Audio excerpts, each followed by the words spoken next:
एक तो नवरात्रों की शुभकामनाएँ और आप हमारे स्टूडियो में आए, आपने टाइम निकाला उस कोई भी कार्य हो तो हमारे धर्म संस्कृति में कहा जाता है कि शुक्लाम वरदहरम देवम शशिवर्णम चतुर्भुजम।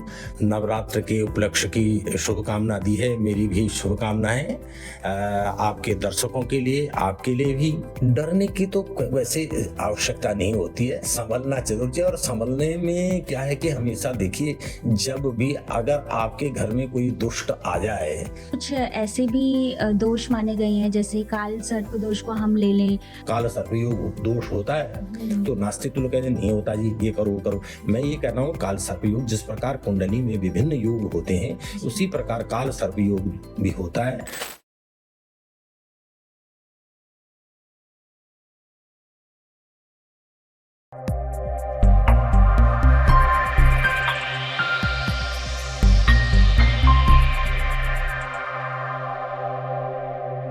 नमस्ते एवरीवन, वेलकम टू सोच मैटर्स। आज हमारे स्टूडियो में आए हैं सुप्रसिद्ध आचार्य जी श्री रजनीकांत थपलियाल जी, जिनको कि काफ़ी सारा एक्सपीरियंस है और बाय प्रोफेशन वो अध्यापक भी रह चुके हैं, लेकिन ज्योतिष शास्त्र का उनको बहुत ज़्यादा एक्सपीरियंस है। काफ़ी टाइम से वो एक धर्म प्रचारक भी रहे हैं। तो आपको बहुत-बहुत बधाई हो सर। एक तो नवरात्रों की शुभकामनाएँ और आप हमारे स्टूडियो में आए, आपने टाइम निकाला, उसके लिए बहुत-बहुत धन्यवाद। बहुत बहुत धन्यवाद आपका। सबसे पहले तो वे जो भगवान गणेश जी हैं, हम उनकी आराधना करते हैं कि कोई भी कार्य हो तो हमारे धर्म संस्कृति में कहा जाता है कि शुक्लाम वरदहरम देवम शशिवर्णम चतुर्भुजम प्रसन्नम वदनम ध्यायेत् सर्वविघ्नोपशान्तये। मूकं करोति वाचालं पंगुं लंघयति गिरिं यत्कृपातमहं वन्दे परमानंद माधवम। आपने नवरात्र के उपलक्ष्य की शुभकामना दी है, मेरी भी शुभकामनाएं आपके दर्शकों के लिए, आपके लिए भी।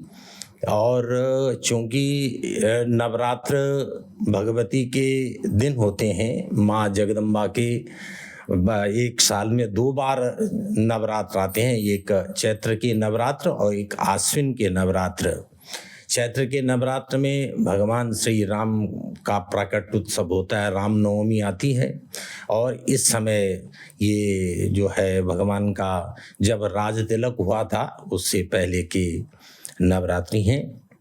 इनका बड़ा महत्व है। इसमें 9 देवी, 9 जो भगवती दुर्गा के जो 9 रूप हैं, उन 9 रूपों का पूजन किया जाता है, जिसमें कि 9 देवियों के 9 नाम हैं। प्रथमम शैलपुत्री च, द्वितीयम ब्रह्मचारिणी, तृतीयम चंद्रघंटेति, कूष्मांडीति, चतुर्थकम पंचमम स्कंदमातेति, षष्ठम कात्यायनीति च, सप्तमम कालरात्रि च, महागौरीति चाष्टकम, नवमम सिद्धिदात्री च, नवदुर्गा प्रकीर्तिता। ये 9 देवियों के 9 नाम हैं। प्रतिदिन इनके अलग अलग नामों से, पहले दिन शैलपुत्री, ब्रह्मचारिणी, इसी क्रम से इनकी पूजा अर्चना की जाती है। लोग जो धार्मिक लोग हैं वे विधिवत माँ भगवती का व्रत रखते हैं, उपवास रखते हैं। और उपवास रखने के बाद माँ भगवती का पूजन क्या करते हैं।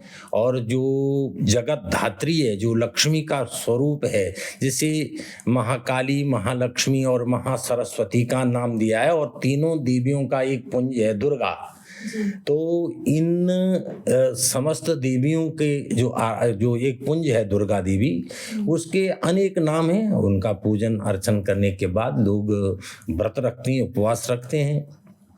देखिए, जो व्रत होता है, व्रत का एक नहीं है कि भूखा प्यासा रहना व्रत कहलाता है। व्रत का अर्थ होता है एक संकल्प लेना कि हम नवरात्रि में इतने शुद्ध रहें कि ये नहीं है कि खाना नहीं खाया, ये नहीं किया, वो नहीं किया जी, भोजन नहीं कर रहे हैं तो हमारा फास्ट है, बस इतना काफी हो गया।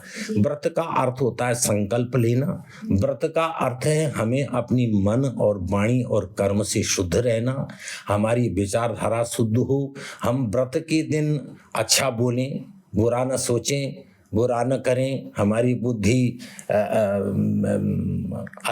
व्यभिचार, अनाचार, पाप, झूठ, फरेब की ओर अग्रसारित न हो। तो हमें, और हम दान करें, पुण्य करें, भगवान का नाम लें, तो ईश्वर में बड़ी शक्ति है। हमारे, कहते हैं, हमारे उन सत्कर्मों से, एक तो हमें अच्छा काम करने से हमें अपने आप ही एक आत्मज्ञान आत्म मिलता है, आत्म विभोर होता है, हमारी आत्मा प्रसन्न होती है, हमारी चित्तवृत्ति प्रसन्न होती है। तो ये जो व्रत हैं नवरात्रि के, ये कल्याणकारी हैं। लोग माँ का ध्यान करते हैं। और भारत भूमि तो हमेशा धर्म भूमि रही है। यहाँ के लोगों ने हमेशा धार्मिक प्रधान देश है हमारा। और हमारे पूर्वजों से लेकर ये अनवरत कंटिन्यूअसली जो ये परंपरा चली आ रही है, इसमें लोग धर्म कर्म करते हैं और नवरात्रि की पूजा क्या करते हैं। और कुछ लोग जो दुर्गा सप्तशती, एक इस संदर्भ में मार्कंडेय पुराण का एक अंश है, दुर्गा सप्तशती, 700 मंत्र हैं उसमें। सप्तशती नाम से जैसे जाना जाता है, दुर्गा सप्तशती, सप्त माने 7, सत माने 100, 700 मंत्र हैं, उनका लोग पाठ करते हैं, पूजन करते हैं और यज्ञ कराते हैं, बड़े बड़े अनुष्ठान कराते हैं। माँ लक्ष्मी भी है, दुर्गा भी है, सरस्वती सद्बुद्धि देने वाली है, लोग कल्याण करने वाली है। लोगों को उससे करके आनंद आता है, अपनी प्रसन्नता मिलती है। जी। तो आचार्य जी, हम आपसे ये जानना चाहेंगे कि ज्योतिष शास्त्र का हमारे जीवन में क्या महत्व है? ज्योतिष शास्त्र, सबसे पहले तो ज्योतिष का ही अर्थ समझ लें। हाँ जी। ज्योतिष, ज्योति और ईश शब्द से बना है ज्योतिष। जी। ज्योति का अर्थ होता है प्रकाश, और जो प्रकाश का भी प्रकाश है, प्रकाश का भी जो मालिक है। जी। अर्थात हमारे जीवन में होने वाली जो घटनाएं हैं, उन घटनाओं की पूर्व सूचना देने का काम ज्योतिष ने किया। हमने जो हमारे बारे में जानते भी नहीं हैं, वो हमारी जन्म कुंडली और ग्रहों के योग संयोग को देखकर, उसमें ज्योतिष में दशाएं, विंशोत्तरी दशा, अष्टोत्तरी दशा, ग्रह लाघव और केंद्र, जन्म पत्रिका, केंद्र, त्रिकोण, विभिन्न प्रकार के एंगल से देखा जाता है। तो हमारे जो पास्ट है उसका भी ज्ञान होता है, वर्तमान में क्या दशा चल रही है इसका भी ज्ञान होता है, फ्यूचर में क्या संभावनाएं हैं इनका भी ज्ञान होता है। ये नहीं है कि सब किसी भी ज्योतिष ने आपको कोई बात बता दी तो वह 100% पर्टिकुलर डे और उस टाइम पर ही घटित होगी, ऐसा नहीं है। लेकिन एक ज्योतिष से हमें एक पूर्व सूचना प्राप्त होती है। अब हमारे मौसम विभाग के लोग कहते हैं कि फलां दिन बारिश होगी, इतनी बड़ी वैज्ञानिक टेक्नोलॉजी है जिसमें कि भारत का सारा तंत्र लगा हुआ है, बावजूद इसके वही पूरी सूचना नहीं दे पाता, वही पूरे ऑथेंटिक समाचार नहीं दे पाता।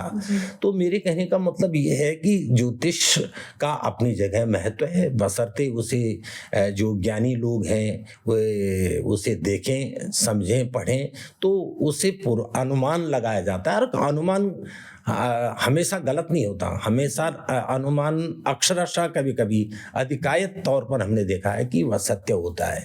अब किसी की ग्रह सूर्य भगवान की दशा चल रही है, उससे सूर्य का उच्च का है लग्न में और दूसरे अच्छे स्थानों में बैठा हुआ है, तो उसमें सूर्य आपको अच्छा फल देगा।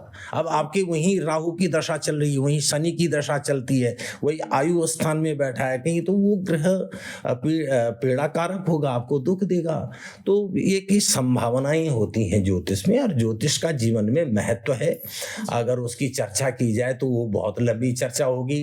और नवग्रह होते हैं, 12 राशियां होती हैं, 27 नक्षत्र होते हैं, एक पंचांग होता है जिसमें तिथि, बार, नक्षत्र, वो योग और करण, ये 5 चीजें होती हैं। इनके आधार पर भी जन्म कुंडली को देखा जाता है। उस आधार पर आपकी राशि के अनुसार बहुत सी बातें। अब ज्योतिष से अंक शास्त्र निकला, न्यूमरोलॉजी जिसे कहते हैं, ज्योतिष से वो भी निकला।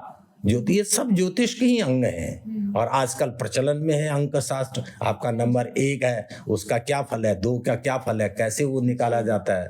तो इस तरीके से ज्योतिष का अपने आप में संपूर्ण रूप से महत्व है। जी, तो जैसे अभी आपने हमें बताया, तो ये जो हमारे ग्रह होते हैं, जैसे हम कह रहे हैं कि राहु है, केतु है, तो क्या हमें इनसे डरने की ज़रूरत है या सँभलने की ज़रूरत है?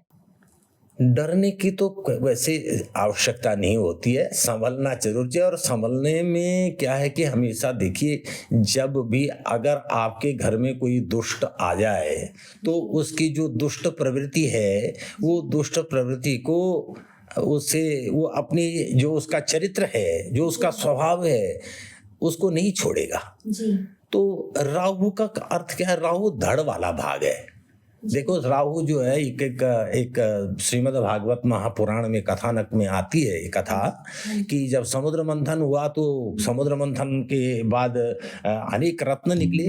अनेक रत्नों में एक रत्न था अमृत।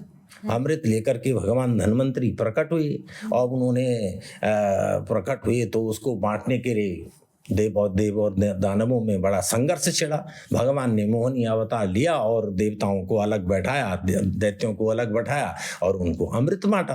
अमृत बांटने के बाद क्या, राहु नाम का जो ग्रह था वो समझ गया कि जो दैत्य था, तो उसको समझ गया कि ये शायद हमारे साथ छल किया जा रहा है। तो भगवान ने एक तरफ दैत्य बैठे थे, देव बैठे थे, तो भगवान ने भी चाल खेली कि भाई दैत्यों को भी कहा भाई तुम मगर मेरे मोहिनी अवतार से प्रसन्न हो और आप चाहते हो कि मैं किसी के साथ अन्याय नहीं करूंगी, तो आप देख लीजिए। उन्होंने कहा, तो बांटने लगे।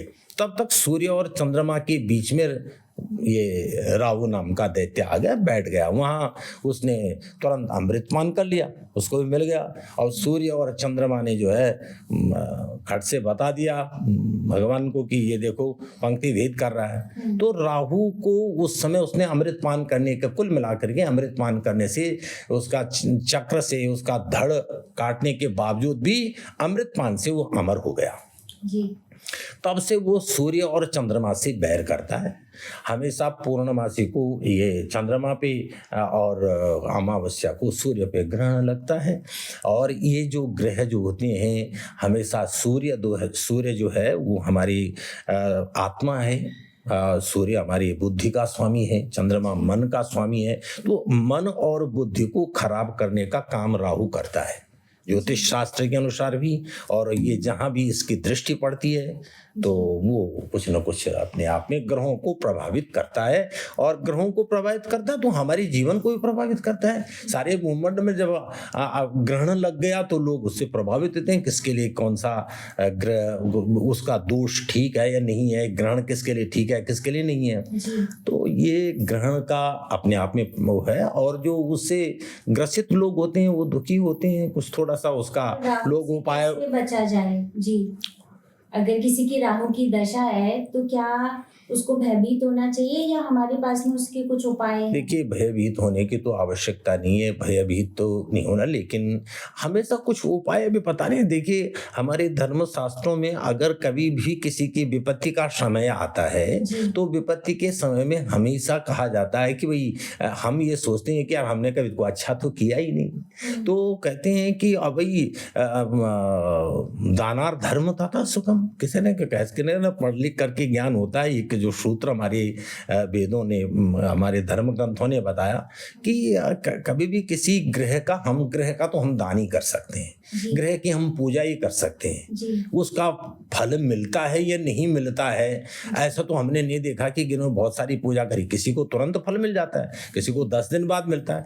हमेशा भगवान का नाम, या आपने किसी ब्राह्मण को दान करना, या कहीं आपने निस्वार्थ किसी को दान कर दिया, आपका राहु चल रहा है, आपने अंधों को, लूलों को, लगड़ों को, बहरों को, ऐसे अनाथ लोगों को, असहाय दीन लोगों को दान कर दिया कि मैं इस निमित्त करूं। आपकी आत्मा कह रही है कि मैं इस निमित्त गरीब को दी के आऊं, आपकी आत्मा कह रही है कभी पंडित जी से मैं हवन करा लूं, आपकी कह रही है कि मैं ये फला फला दान कर दूं, या इस ग्रह के जप करा दूं, भगवान शिव की पूजा कर दूं। तो कहते हैं कि अवश्यम एव भोक्तव्यम कृता कर्म शुभाशुभम। आदमी जो इस प्रकार की भी कर्म करता है, शुभ हो अशुभ हो, फल तो अवश्य अवश्यम भावी है। भगवान श्री कृष्ण भी कहते हैं गीता में, हे अर्जुन कर्मण्येवाधिकारस्ते मा फलेषु कदाचन माँ कर्म फल हेतुर्भू मास्ते संगोस्त्व कर्मणि। अर्थात आदमी के हाथ में कर्म करना है। हम सत्कर्म करें, हम सदाचार करें, हम दान करें, हम धर्म करें, हम परोपकार करें, तो इसका अंततः प्रतिफल अच्छा होता है और सबसे बात है अपने आप को ही अच्छा लगता है। और किए गए कर्म का मैं तो ये कहूँगा कि नवग्रह शांति का फल करता है, फल प्रतिफल होता है। और कोई भी ग्रह अगर आपको भारी आपका कष्टकारक है, उस कष्टकारक ग्रह की निवृत्ति के बाद आदमी को अवश्य शांति महसूस होती है और ग्रह पर भी उसका प्रभाव पड़ता है। जी। तो ये जो कुछ ऐसे भी दोष माने गए हैं, जैसे काल सर्प दोष को हम ले लें, तो काफ़ी लोग हैं जो काल सर्प दोष से बहुत भयभीत होते हैं। तो क्या हमें इसका निवारण करके ये हमारे लिए कैसे मतलब अच्छा हो सकता है? फल शुभ फलदायी हो सकता है, तो क्या इसका कुछ उपचार है? देखिए, काल सर्प योग जन्म कुंडली में अनेक प्रकार के योग होते हैं। जी। जन्म कुंडली के अनेक योग जो है, ये गज केसरी योग है, बुधादित्य योग है, और ये जो बुधादित्य योग है, राहु और मंगल की युति है।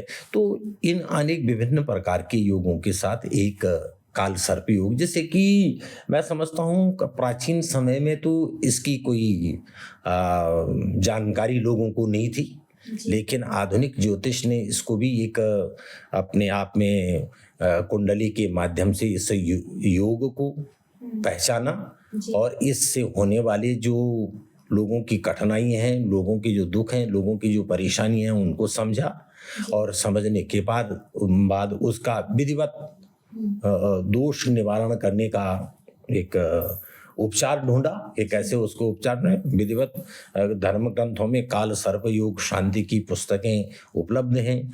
अब कोई कहे कि नहीं साहब इससे कुछ नहीं होता, वो नहीं, मैं उस चर्चा में नहीं जाना चाहता। मैं ये कहता हूँ, आपने पूछा कि साहब काल सर्प योग दोष होता है, तो नास्तिक तो लोग कहते हैं नहीं होता जी, ये करो वो करो। मैं ये कह रहा हूँ काल सर्प योग जिस प्रकार कुंडली में विभिन्न योग होते हैं, उसी प्रकार काल सर्प योग भी होता है और उसकी विधिवत शांति का विधान बताया गया है। उसका भगवान उसके यंत्र बताएंगे कि ऐसे कैसे यंत्रों की पूजा की जाती है, किस प्रकार उसको। और बहुत सारे लोगों का काल सर्प योग था, अनेक हस्तियों का था। मैं तो समझता हूँ कि काल सर्प योग लता मंगेशकर का भी था, काल सर्प योग तो सचिन तेंदुलकर का भी था। काल सर्प योग ऐसी जो अनेक जो जिनको कहले सेलिब्रिटी, जो अनेक लोग हैं ऐसे, उन लोगों का भी काल सर्प योग। और हम अगर 2-4 जन्म पत्नियों को खोज लें अपने परिवार में तो 1-2 का मिल जाएगा। तो ऐसा नहीं है कि काल सर्प योग किसी की मृत्यु का सूचक है या किसी का अंगहीन भंगहीन करने का सूचक है। ऐसा घबराने की आवश्यकता नहीं होती। लेकिन जिस स्थान पर उसकी युति होती है, जहाँ पर वो बैठा हुआ है ग्रह, उस स्थान को जरूर पता। हमेशा राहु से केतु 7वें स्थान पर होता है। राहु और केतु के बीच में सारे ग्रह आ जाते हैं, उसका नाम काल सर्प योग है। राहु को अगर सर्प का सिर कह दिया तो केतु को उसकी पूंछ कह दिया। उसके बीच में सारे सूर्य चंद्रमा मंगल बुध बृहस्पति शुक्र शनि आदि सारे ग्रह आ गए तो वो काल सर्प योग बन गया। अर्थात सांप का सिर और उसका पूंछ, सांप ने अपने सिर से पूंछ तक सारे ग्रहों को लपेट लिया। जिस प्रकार बड़े बड़े नाग, भयंकर नाग सर्प जो है अपने सिर से लेकर के पैर तक अपने शिकार को अपने पूंछ से ही लपेटता है, अपने सिर से ही लपेटता है। तो इसलिए ऐसी मान्यता है कि उन्हें सारे ग्रहों को कांतिहीन कर देता, अर्थात वो प्रभावशाली नहीं होते ऐसा। पर मेरा मानना है ऐसा नहीं होता। हर ग्रह अपने अपने समय पर अपनी प्रतिभा दिखाता है। अगर ऐसा ही हो तो कुछ लोगों का ऐसा मानना है, मैं नहीं उस बात को मानता। लेकिन काल सर्प योग से थोड़ी जीवन में अव्यवस्था और अस्थिरता आती है। लोग उसको सामान्य रूप से तो जो भगवान की नित्य प्रति शिव शंकर के ऊपर जो नागाधीश्वर फणिपणो तमसूर रत्नावली जो नाग रूप भगवान का गहना है उसकी पूजा करते हैं। शिव की पूजा करते हैं, प्रतिदिन उठ कर के भगवान का नाम लेते हैं। जिनके घरों से शंखत ध्वनि घंटा ध्वनि आती है, जो भगवान के प्रति आस्था श्रद्धा और विश्वास रखता है, जो परमात्मा की शरणागत रहता है, उसका काल सर्पयोग कुछ नहीं बिगाड़ सकता। और कोई जिन लोगों के पास समय नहीं होता है, ठीक है, उन्हें यज्ञ करानी चाहिए, उन्हें उस पर्टिकुलर योग की शांति करानी चाहिए। जी। यानी कि अगर हम शांति कराएं तो वो हमारे लिए हानिकारक नहीं है। हाँ। जी। तो ऐसी हमारे जो प्लैनेट्स हैं, जो हम बोलते हैं हमारे 12 ग्रह हैं, तो क्या हम अपने ग्रहों को अपने अनुकूल चला सकते हैं कि वो हमारे लिए फायदेमंद हो, या मतलब कुछ ऐसे उपाय जो ग्रहों के लिए हों जिससे हमारा जो प्लैनेट्स हैं वो अच्छे से रन करे? देखिए, ऐसा है कि हरेक कुंडली में हरेक ग्रह का अपना अपना प्रभाव है। अब ग्रह हमारे अनुकूल रहें तो हमारे ग्रहों की हमारी अवधारणा है कि हमारे सर्वेनुकूला ग्रह हमारे एक उसमें नवग्रह शांति का एक श्लोक है, गणाधिपु भानु शशिधरा सुता बुधो गुरु भार्गव सूर्य नंदना राहुश्च केतु प्रवृत्ति, तो कुर्वन्तु सर्वे अनुकूलाग्रह, कुल मिलाकर ऐसे। तो हमारे ग्रह हमारे अनुकूल रहें तो हम नवग्रहों की स्तुति करते हैं, नवग्रहों का ध्यान करते हैं। पर मैं आपको एक बात कहूँ, क्योंकि जरा मैं आध्यात्म क्षेत्र का व्यक्ति हूँ और अपनी 21 वर्ष की अवस्था से श्रीमद् भागवत महापुराण कथा यज्ञ करता रहा हूँ। मूलतः तो मैं मुख्यतः तो मैं अध्यापक रहा, संस्कृत का लेक्चरर था। राजकीय विद्यालय से मैं वहाँ से अवकाश प्राप्त हो गए हूँ और मुख्य विषय मेरा संस्कृत और हिंदी ही रहा है। लेकिन मैं आपको ये बताऊँ, पुराणों पर मेरी का व्याख्यान भागवत आदि कथा में निरंतर जाता रहा हूँ अपना। तो मेरे कहने का मतलब ये है कि जो पुराण कहते हैं अपने आप में कि बलिष्ठा कर्मणो गति, कर्म की गति बलवान है। आप नवग्रहों की आपके अनुकूल कैसे नवग्रह रहे, हमें सबसे बड़ी बात है अपनी दिनचर्या को सुधारना होगा।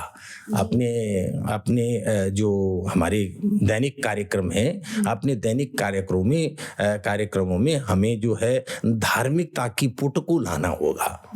कुछ लोगों के घर में कभी कोई राम न श्याम किसी प्रकार की कोई आराधना नहीं होती, जबकि नियम तो ऐसा है कि आदमी सुबह जागे, सुबह उठ करके स्नान आदि करे। सबसे पहले तो अपने कहते हैं कराग्रे वसति लक्ष्मी, कर मध्य सरस्वती, कर मूली तु गोविंदम प्रभाती कर दर्शनम। सबसे पहले तो हमारी क्रिया शक्ति, जिन हाथों से हम सारी पुण्य कर्म अपने रोजगार व्यवसाय अच्छा बुरा इन हाथों से ही होता है, तो इनका दर्शन करने से कि हमारी हाथों में लक्ष्मी का वास हो, सरस्वती का वास हो, हमारी इन हाथों में भगवान गोविंद हमसे कोई ऐसा गलत कार्य न कराएं, ऐसी परंपरा रही है। उसके उठे धरती को प्रणाम किए, स्नान ध्यान किया, सूर्य को अर्घ्य देने की परंपरा है।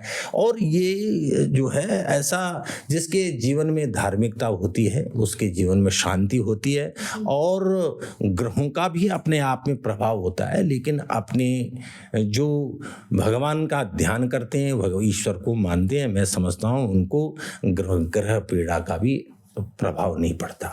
जी, लेकिन जैसे आचार्य जी आजकल आज की जो दिनचर्या है वो इतनी व्यस्त हो गई है कि लोगों को टाइम ही नहीं है कि मतलब वो अपने रिचुअल्स या पूजा पाठ को फॉलो करें।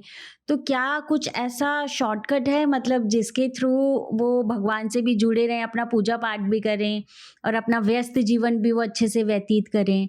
मतलब हम अपने रूट और अपनी जड़ों से मतलब कटे नहीं, कहीं न कहीं टच में रहे, लेकिन बस कुछ शॉर्टकट फॉर्म में हो कि हाँ, हम भी मतलब भगवान को याद करें या उनका पूजा पाठ कर सकते हैं। तो ऐसे डे टू डे दिनचर्या क्या होनी चाहिए हमारी? देखिए, आपने अच्छा प्रश्न किया है। और क्योंकि आज की जो भाग दौड़ की का जो जीवन है, लोगों का भाग दौड़ भरी लाइफ है, इसमें हर आदमी को इतना समय नहीं मिल पाता, इतना कि वो भगवान की पूजा 2 घंटे सुबह 2 घंटे बैठ के करे, वह सब संभव नहीं है। तो मैं ये कहता हूँ, मेरा ये मानना है, स्वयं का अनुभव है। और मैं समझता हूँ कि जब मुझे 45 साल तो इस फील्ड में काम करते हो गए, मैंने ये देखा है कि जिन लोगों का अपने आप में, तो जिन लोगों की इच्छा रहती हो ऐसे करने, भक्ति के तो अनेक अंग हैं। और भागदौड़ भरी जीवन में ये आदमी 24 घंटे में 24 मिनट भी अगर परमात्मा का पूजन करने से निकाल पाए, 24 मिनट सिर्फ 24 घंटे में, तो उसके बावजूद भी 24 मिनट ना निकाल पाए, तो क्या हमें उसको सनातन धर्मी या भारतीय कहेंगे कोई 24 मिनट भी ना निकाल सके? अगर आप 12-12 मिनट सुबह शाम परमात्मा की निकाल पाए, तो इतनी देर में तो बहुत कुछ हो सकता है। 12 मिनट में आप खट से आपने लोटे से भी जल भी चढ़ा लिया, आपने पहले से तैयारी करके रखी है, आपने धूप दीप जला दिए, तो आप सुबह अगर घंटी बजाते हैं, दिया जलाते हैं, धूप जलाते हैं, आप उसके 2 मिनट बाद देख लिए आपको कितनी पॉजिटिविटी नजर आती है।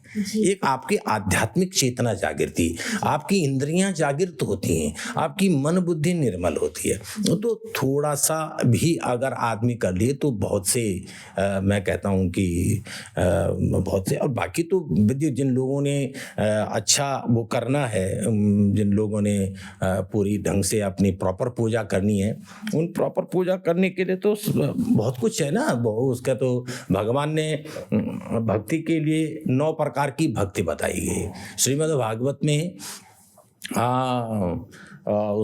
भगवान ने जो पूछा है, तो जो भक्त प्रहलाद थे, भक्त प्रहलाद ने श्रीमद् भागवत में एक वाक्य कहा है कि अपने पिता हिरण्यकश्यप से कि श्रवणम कीर्तनम विष्णु स्मरणम पाद सेवनम अर्चनम वंदनम दास्यम सख्यम आत्मा निवेदनम।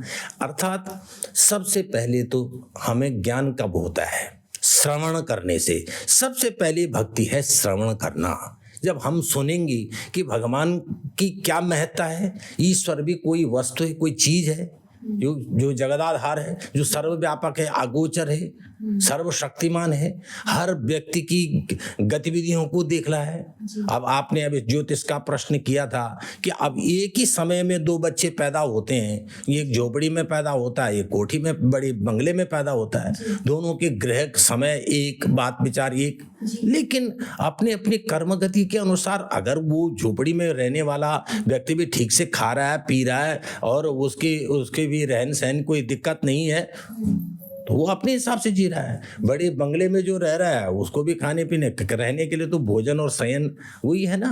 तो अपने अपने प्रारब्ध के अनुसार ही, ये कर्मों के अनुसार ही जीवन मिलता है, और उस जीवन के अनुसार हम फल भोग करते हैं। सबसे पहले भक्ति का नाम बताया श्रवण करना, सुनना। तो पहले अगर इसलिए तो कहते हैं कि लोग सत्संग में जाते हैं, गुरुओं की वाणी सुनते हैं। आजकल का मैं देखा हूँ, बड़ा अभिजात्य वर्ग, पढ़ा लिखा वर्ग, जो डॉक्टर हैं, जो इंजीनियर हैं, जिन्होंने भारतीय प्रशासनिक सेवा IAS को पास कर लिया, लेकिन वो जैसे ही ये होते हैं, कुछ कर्म क्षेत्र में जाते हैं, दुनिया भर की धर्म संस्थाएं जहाँ गरीबों का पालन हो रहा है, कुछ डॉक्टर तो वहीं खाते हैं, वहीं रहते हैं, वहीं सोते हैं। मैं अभी कई लोगों से, ऐसे लोगों से मिला हूँ कि वहाँ डॉक्टर साहब प्रैक्टिस कर रहे हैं, उनको रहने खाने की सुविधा है, बाकी उनको कोई मतलब नहीं। तो जब उन्होंने उस धर्म की महिमा को सुना, तो उन्होंने अपने जीवन को ही धर्म सेवा के लिए समर्पित कर दिया। एक आदमी सोचता है कि मैं कितना कमा सकूं, वो कमाने के चक्कर में रहता है, उसे तसल्ली नहीं होती, बात करना चाहे उसके पास करोड़ों अरबों रुपया हो।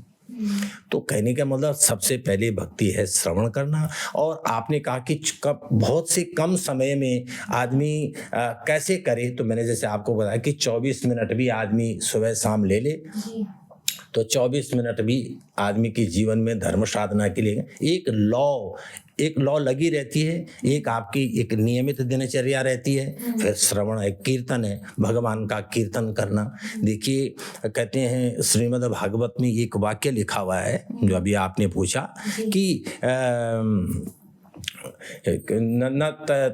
नास्ति योग समाधिना यत् फलम नास्ति तपसा न योगेन समाधिना तत्फलम प्राप्यते सम्यक कलौ केशव कीर्तनात्।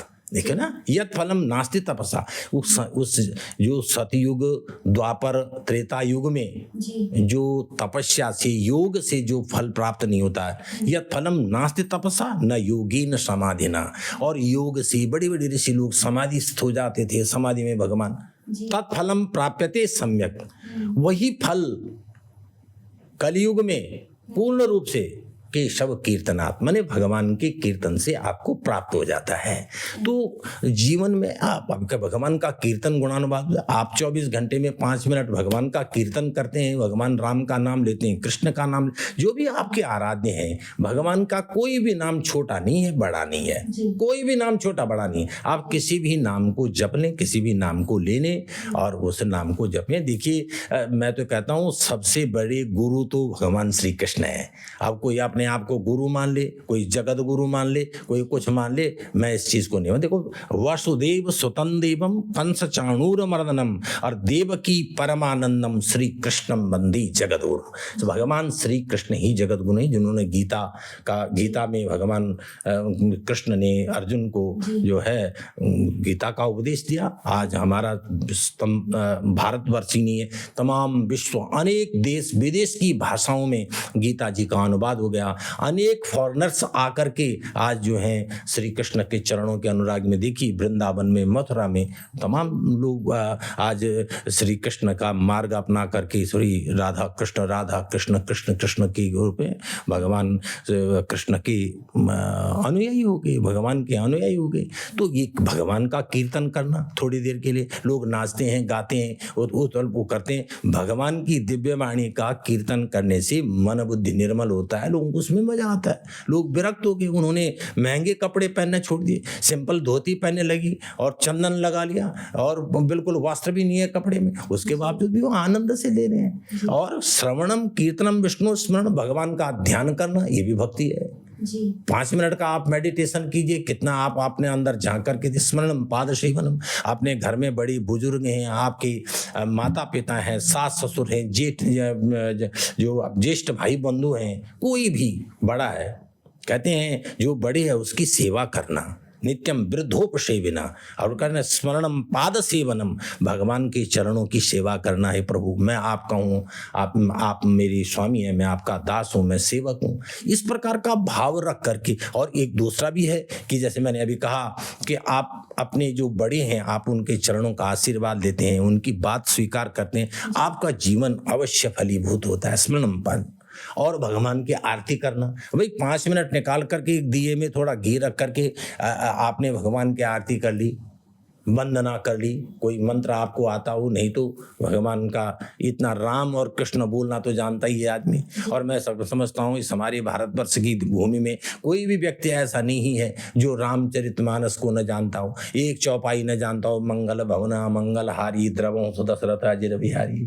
तो एक छोटे छोटे ही हैं, ये तो हमें और अपनी आगामी पीढ़ी को भी वो करना चाहिए, उसको भी सुनाना चाहिए, उसको भी बताना चाहिए, ताकि वो कुछ धर्म का ज्ञाता बने। सूर्य क्या है, चंद्रमा क्या है, हमें पूजा क्यों करते हैं, बेटी गणेश जी कौन है, ये गणेश जी का जन्म कहाँ से हुआ, भगवान विष्णु कौन है। तो हमें अपनी संतानों को भी धर्म क्षेत्र का ज्ञान कराना चाहिए, उन्हें बताना चाहिए कि हमारे आध्यात्म, हमारे धर्म क्षेत्र में इन सब चीज़ों का क्या महत्व, हमारे कितने पुराण हैं, गीता जी क्या है, गीता कवि महाभारत का एक अंश है।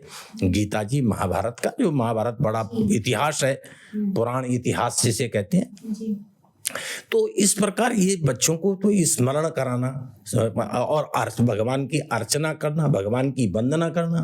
भगवान बड़े हैं, मैं छोटा हूँ, अर्चनम वंदनम दास्यम, मैं दास हूँ। ऐसे कथानक आते हैं, हर कथा का दास है। किसी ने श्रवण करने से अपने जीवन कृतार्थ कर दिया, किसी ने कीर्तन करने से हैं, किसी ने स्मरण करने से, किसी ने भगवान के चरणों की सेवा करने से, किसी ने दास, हनुमान जी देखो दास जी। दास हनुमान है, हाँ जी। उन्होंने अपनी भगवान राम से ही भगवान का आशीर्वाद ऐसे पाया कि ऐसा कोई कहीं राम मंदिर नहीं होगा जहाँ हनुमान जी की मूर्ति पहले नहीं होगी। हनुमान जी का मंदिर हो सकता है जहाँ हनुमान अकेले हैं, लेकिन जहाँ राम परिवार होगा, जहाँ राम होंगे, वहाँ हनुमान पहले होगा। तो दास्यम और सख्यम, सखा भाव अर्जुन ने रखा भगवान कृष्ण से, तो भगवान श्री कृष्ण ने सखा भाव अपना करके, और अर्जुन तो उसमें भ्रमित हो गए थे। सेनयोर उभयोर मध्य रथम स्थापयमेच्युता, मैंने दोनों सेनाओं के बीच में मेरे रथ को स्थापित कीजिए, भगवान से कहा। उन्होंने देखा तो उन्होंने कहा कि यहाँ तो सारे मेरे जो गुरुजन हैं, मेरे ताऊ हैं, चाचा, श्याला संबंधी नस्त था, मेरी जो मित्र लोग हैं वो संबंधी लोग हैं, इनको मैं कैसे करूं? न राज्यम न विजयम, न मैं राज्य चाहता, न मैं विजय चाहता, न कांक्षी विजयम। कहा भगवान ने, न मैंने विजय भी नहीं चाहता। तो भगवान ने उसको भ्रमित होकर के उसके भ्रम को दूर किया कि अन्याय अधर्म करने वाले लोगों का विनाश निश्चित है, उनको करना पड़ेगा आपको। जो अधर्मी है, तो चाहे कोई तेरे रिश्तेदार हैं, तो भगवान तो हर आदमी पर कृपा करता है और मार्ग प्रशस्त करता है। भगवान को, और वो भगवान हमें ऐसी बुद्धि दें कि हमारा मार्ग प्रशस्त करें, कि हम अन्याय के मार्ग से दूर होकर के अधर्म के मार्ग पर चलें, न्याय मार्ग पर चलें, नीति के मार्ग पर चलें। तो ऐसी ये सारी चीज़ें 9 प्रकार की भक्ति बताई गई। और आत्मनिवेदन, जिसने अपना सर्वस्व समर्पण परमात्मा को कर दिया, मीरा ने कर दिया था ना, मीरा ने पति मान लिया भगवान को जी। राजा बलि जो है 100वां अश्वमेध यज्ञ कर रहा था, उसने अपना सर्वस्व समर्पण, उन्होंने कहा महाराज 3 पग भूमि, 2 पग भूमि से, एक से स्वर्गलोक नाप दिया, एक से धरती लोक नाप दिया, अपनी भुजाओं से सारी दिशाएं नाप दी। उन्होंने कहा तीसरा पैर कहाँ रखूं जी। उसने कहा, वो समझ गए कि पर ब्रह्म परमात्मा है कि नहीं। गुरु शुक्राचार्य जी ने बहुत सा प्रलोभन लालच भी दिया, लेकिन वे नहीं माने। मैंने कह दिया प्राण जाए पर वचन न जाई, मैंने कहा दूंगा। उनका महाराज मेरे सिर में आप तीसरा पैर रखो। राजा बलि के ने सिर रखेगा, और इसीलिए उसका नाम बलि पड़ा, बलिदान दे दिया उसने अपना। और वो बलि चाहते थे स्वर्ग को, भेज दिए पाताल, उनको पाताल भेज दिया, पाताल का सुतल लोक का राजा बनाया। तो आत्मनिवेदनम माने अपना सब कुछ परमात्मा के चरणों में समर्पित कर देना, ये सब भक्ति के अंग हैं। और जो इनको फॉलो करता है, जिसका अनुसरण करता है, ईश्वर उन पर कृपा करते हैं। जहाँ तक जो शास्त्रों का, पुराणों का जो कहना है, वो तो यही है कि, और हमने बहुत सारे लोगों, अनुभवजन्य लोगों को देखा है, और तमाम विरक्त संत क्या करते हैं, उन्हें सब छोड़ करके चले गए, लेकिन उनको अपनी आत्मज्ञान हो रहा है, आत्मानुभूति हो रही है, वे आत्मानंद में खोए हुए हैं। तो अपनी अपनी सोच है।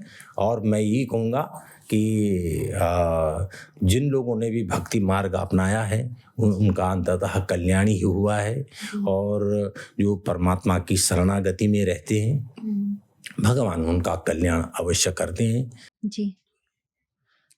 और आप इसको कैसे लेते हो, जैसे अगर किसी को पूजा पाठ का समय नहीं मिलता, लेकिन वो मन में भगवान का स्मरण करता रहता है 24 घंटे, कहीं आ रहा है जा रहा है, लेकिन मन में कहीं ना कहीं उनके स्मरण चल रहा है भगवान का, तो हम इसको क्या, मतलब इसका भी फल मिलता है, या फिर हम इसको किस नज़रिए से देखते हैं? मतलब अगर पूजा पाठ तो चलो एक है कि हाँ, हम डेली रिचुअल्स कुछ फॉलो कर रहे हैं, लेकिन अगर हम अपने मन से स्मरण कर रहे हैं, तो क्या वो भी फलीभूत होता है?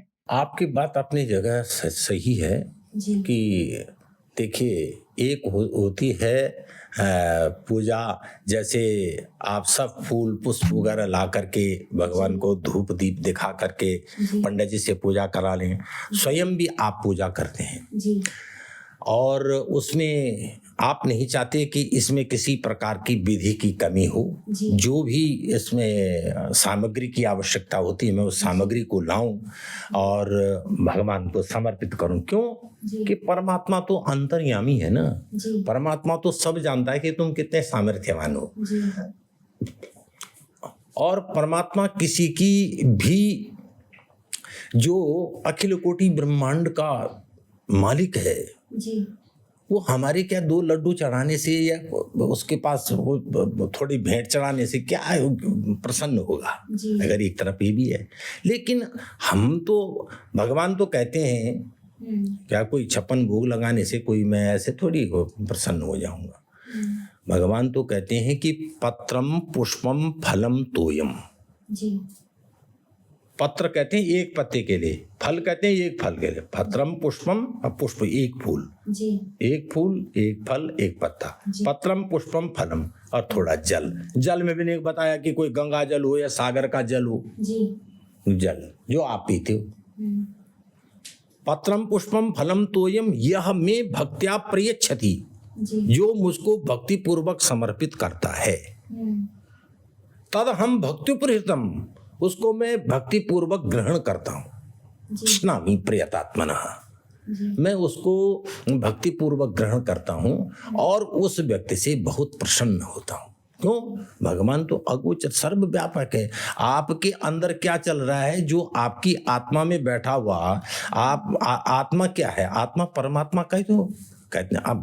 आत्मा हमारी परमात्मा का तो अंश है। जी। गीता जी में ममे वांसो जीवलोके, मेरा ही अंश इस लोक में, जीव जो है मेरा अंश है। इसलिए कहते हैं किसी जीव को मत मारो। जी। अहिंसा परमो धर्म। जो जीव है, हर एक जीव को जीने का अधिकार है। देखो कोई भी किसी भी, चाहे वो किसी जित मनुष्य के अलावा जो शेष जीव हैं वो नरक भोग रहे हैं। जी। आप समझे? और हर एक जीवात्मा को अपने प्राणों को प्राण प्यारे लगते हैं। जी। ठीक ना? तो इसीलिए कहते हैं कि उस जीव को न मारो, चाहे वो किसी भी योनि में गया हुआ है। जीवात्मा और परमात्मा का आपने प्रश्न को दोहराएं एक बार, मैं कहीं का कहीं पहुंच गया। नहीं, मैं ये कह रही थी कि जो कई ऐसे लोग होते जो पूजा पाठ नहीं करते लेकिन मन में उनके तो मैं आ गया प्रश्न पे। तो मैं ये कहने का मतलब ये है, उनके पास शॉर्ट टाइम में क्या किया जा सके और मन से भी करते हैं। तो एक होती है पूजा और एक होती है मानसी पूजा। तो मानसी पूजा का मतलब ये नहीं है कि आप कोई 11 बजे सुबह उठ रहा है और उसके बाद मानसी पूजा कर रहा है, उसका कोई नहीं है। मानसिक पूजा किसी के पास कुछ नहीं है, कुछ नहीं है। आप बैठ करके भगवान की मानसिक पूजा कर लो। ठीक है कि नहीं? मानसिक पूजा से कि हे प्रभु, मैं ये आपकी भगवान की दिव्य मूर्ति है, मैं आपके आगे आसन लगा के बैठा हूँ, ये आपके लिए मैं बहुमूल्य फूलों का हार लाया हूँ, ये बढ़िया सुंदर सोने और चांदी के पात्रों में भरा हुआ जल है, उस जल से आपको स्नान करा रहा हूँ, मैं सुंदर गाय के दूध से आपको स्नान करा रहा हूँ, मैंने यहाँ 56 भोग आपको समर्पित किए हैं, और ये मोटी सी दक्षिणा जो मेरे दोनों हाथों में भर गए, जो सोरी हीरे चांदी और जवाहरात और रुपए पैसे में आपके चरणों में समर्पित करना। मन से तो कुछ नहीं जाता, लेकिन आप अपने मन को इतना उदार तो बनाओ कि आपको परमात्मा को ऐसा समर्पित कर सको। तो बाकी ये कह रहे जो मन से कर रहा है तो मन से भी करे, तो ऐसा करे। अब वो कहता है जी कोई कहे कि जो मैं तो मेरे पास समय लेता है पर हम कोई बुरा नहीं करते, बस ये नहीं करते और हम तो भगवान। देखिए हर आदमी अपने प्रारब्ध से लेकर के आता है।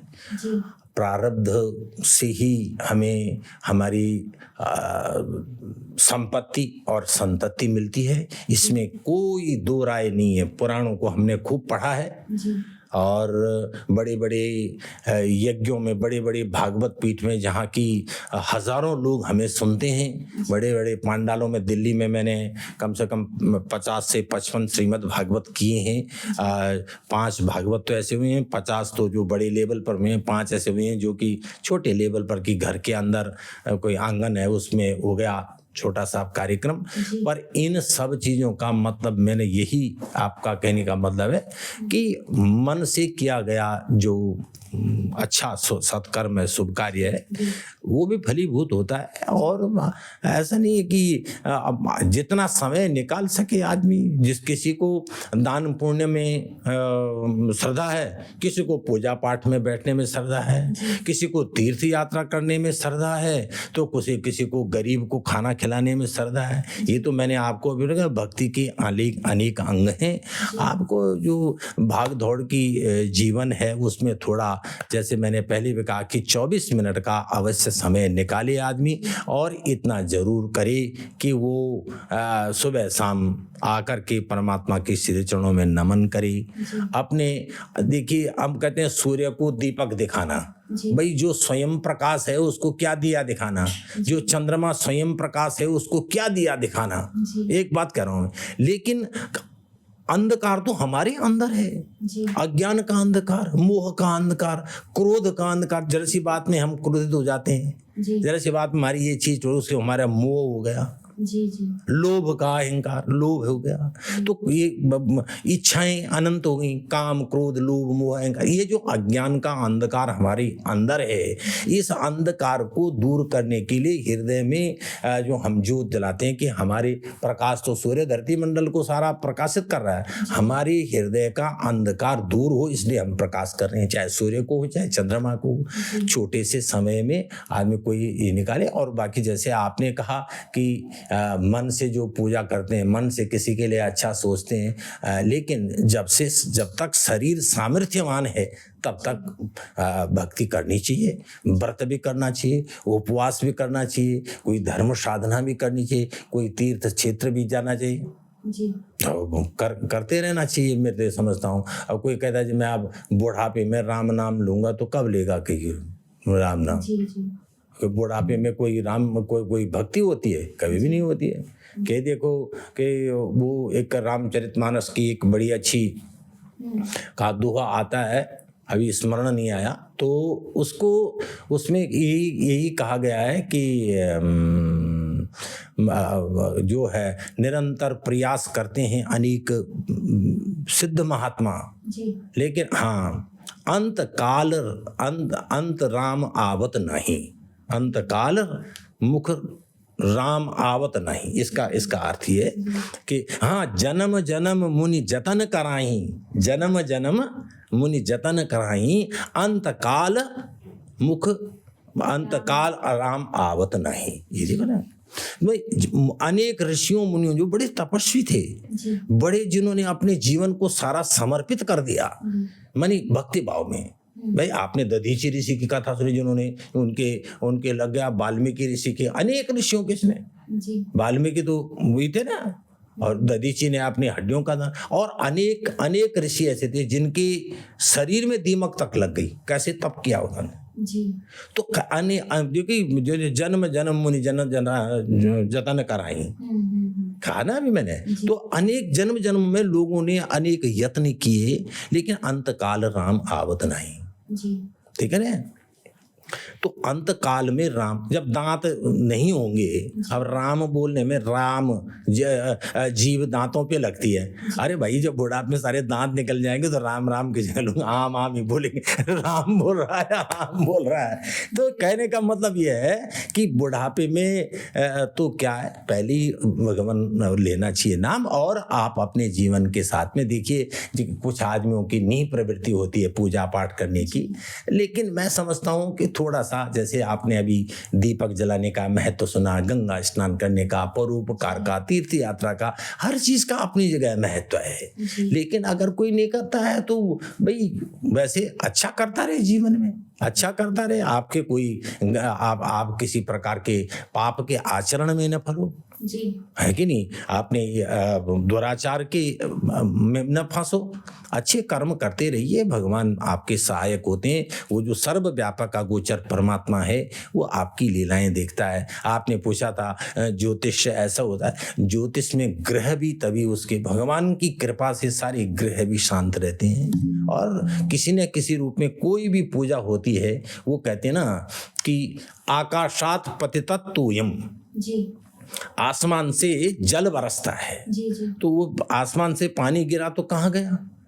नदियों में गिरा, बड़े बड़े नालों में गिरा, अंततः धरती में तो नहीं रहा ना इतना पानी जी। और अंततः आकाशात पतितत्वम, आसमान से पानी गिरा, आगे बढ़ा, यथा गच्छति सागरे।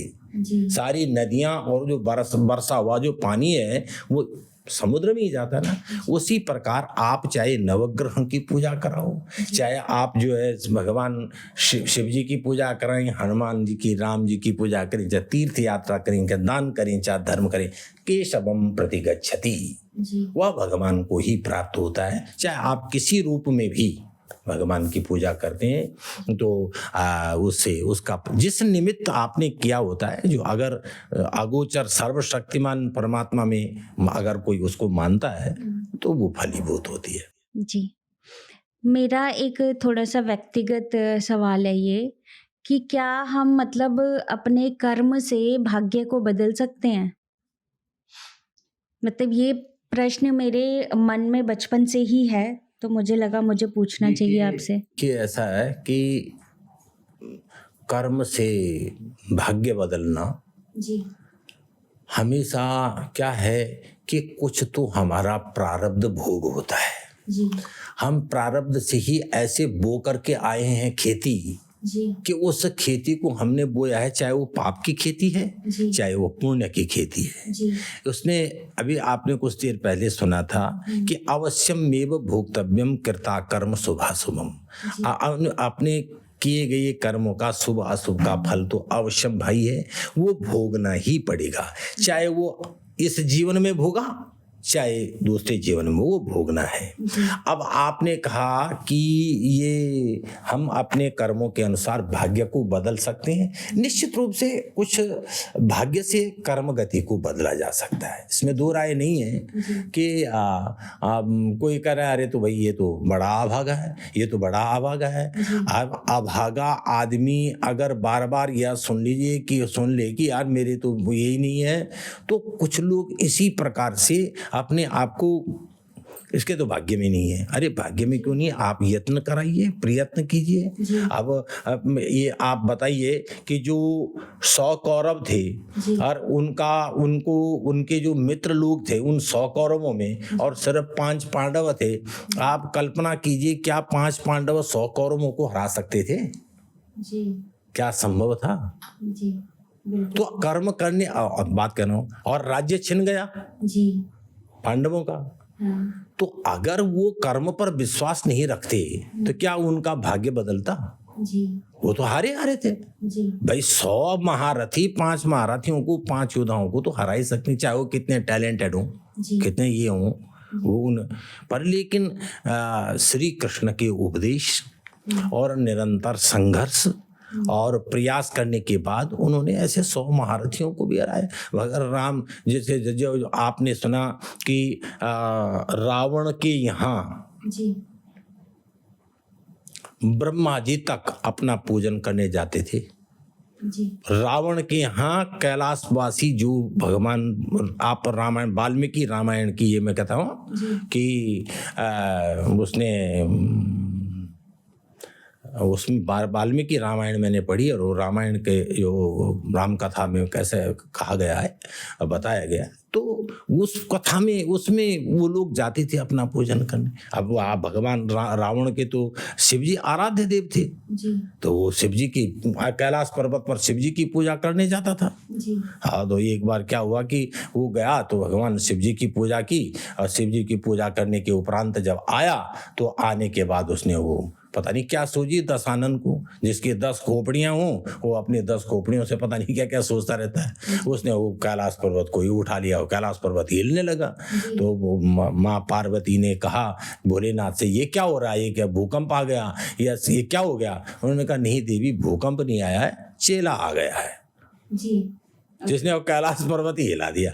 तो कहने का मतलब ये है कि वहाँ चाहे ब्रह्मा जी हों जी, चाहे शिव जी हों और गंधर्वराज हों, सारा के सारे पानी भरते थे, अर्थात मतलब ब्रह्मा जी तक को जी ब्रह्मा जी तक को रावण का एक सामान्य सेवक डपट देता था, डांट देता था। मैं आपको पौराणिक तथ्यपूर्ण बता रहा हूँ। वाल्मीकि रामायण में लिखे न सा सभा वज्रण, ये इंद्र की सभा नहीं है जी। उसने लिखा है साफ साफ, न सा सभा वज्रण, ये इंद्र की सभा नहीं है, ये दशानन रावण की सभा है।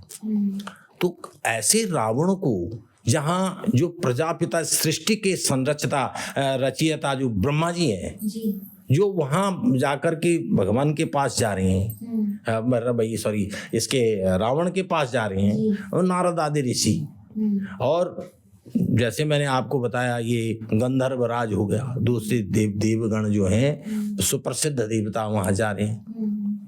तो नारद जी अपनी बीणा की तान छेड़ रहे हैं, ने कहा नारद जी भग जाओ यहाँ से, सभा नहीं हुई है। तो कहने का मतलब जो हमारी सुविख्यात ऋषि मुनिजन हुए हैं, उन सुविख्यात ऋषि मुनिजनों की भी वहाँ रावण के इतना बड़ा प्रभावशाली था। कुल मिलाकर के ये कथा है। अब इतने प्रभावशाली रावण को मारना क्या सरल है? असंभव था जी। पर असंभव था तो लेकिन वो संभव हो पाया ना, संभव तो हो पाया।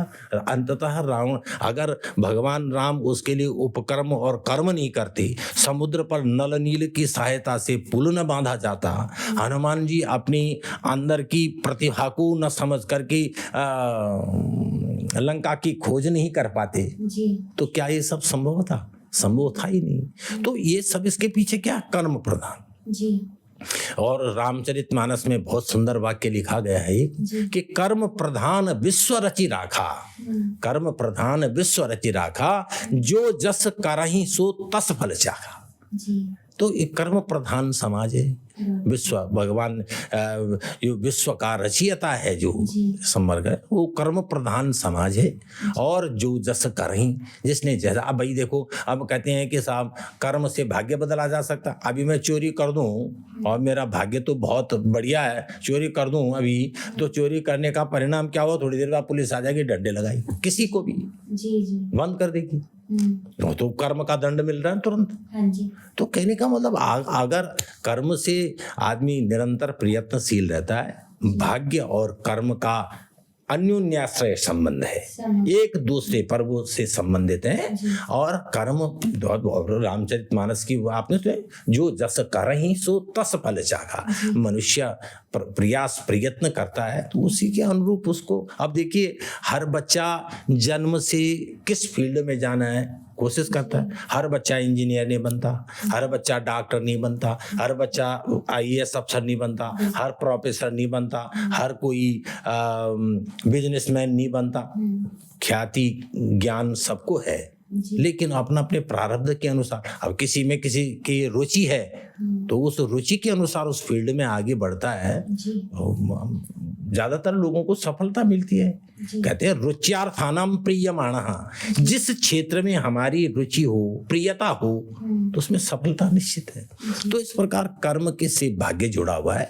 आदमी उस फील्ड में, उस क्षेत्र में अपनी प्रतिभा का प्रदर्शन करे, मेहनत करे, तो स्वाभाविक रूप से निश्चित सफलता तो मिलेगी जी। मेरा एक सवाल ये है कि जो भगवत गीता है, मैंने सुना है कि उसमें आपके हर सवालों का जवाब है। तो आज की जो हमारी लाइफ चल रही है, मतलब जिसमें इतना डिप्रेशन है, एंजाइटी है, लोगों को रिलेशनशिप इश्यूज भी हैं, किसी को सक्सेस नहीं मिल रही है, किसी को पता ही नहीं चल रहा है कि मुझे मतलब कौन सी फील्ड में जाना है या मुझे लाइफ में क्या करना है। तो क्या भगवत गीता में ऐसे सारे क्वेश्चंस के जवाब मिलते हैं हमें?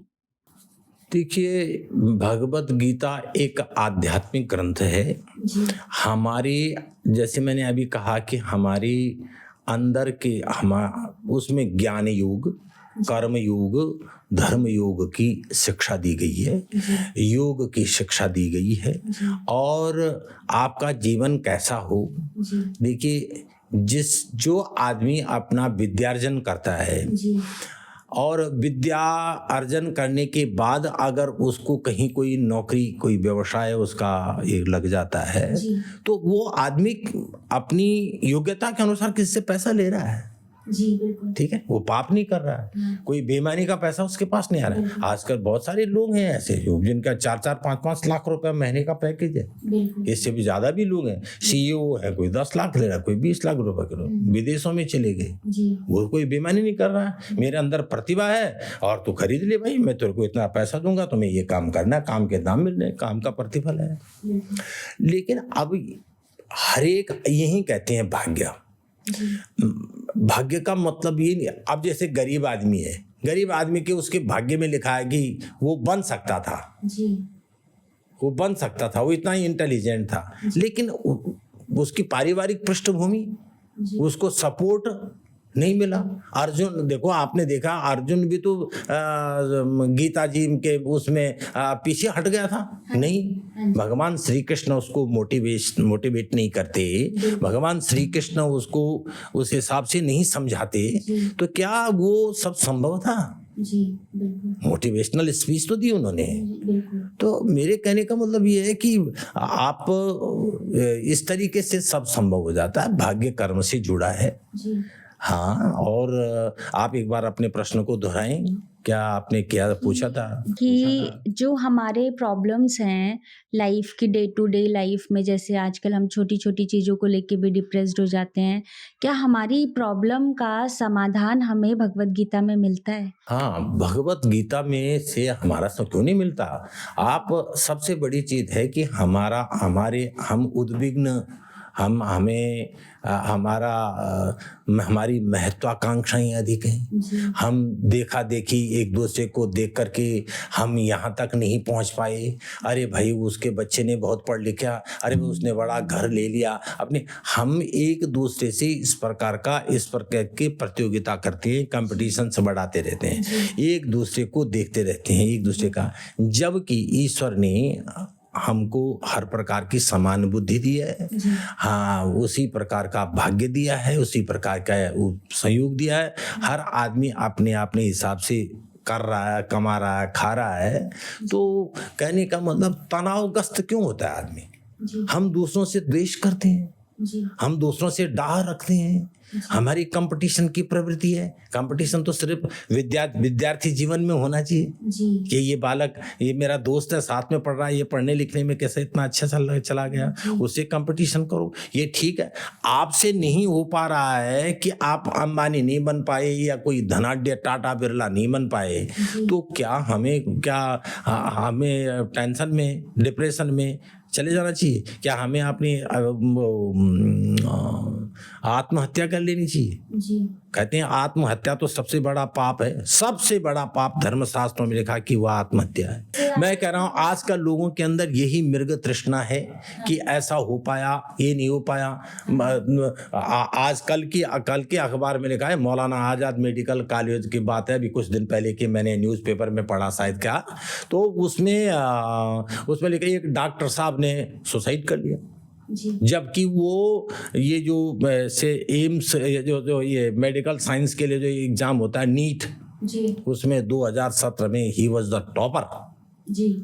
पर अब तुम्हें अपनी मंजिल भी मिल गई, आपने टॉप भी कर लिया, आपको सीट भी मिल गई दिल्ली में जहाँ की तुम रहने वाली है, जहाँ तुमको मनपसंद मिल गया, आप डॉक्टर साहब भी बन गए। अब भाई किस वजह से ऐसा हो रहा है? ऐसे अनेक लोगों को देखता हूँ मैं जो सर्व संपत्तिमान है, बावजूद इसके कि साहब उन्हें डिप्रेशन हो गया। तो कुछ तो तृष्णाएं हमारे लिए, हमारे जो कहते हैं ना, गीता जी में ही एक वाक्य लिखा है, जैसे आपने अभी पूछा कि भोगा न भुक्ता वयमेव भुक्ता।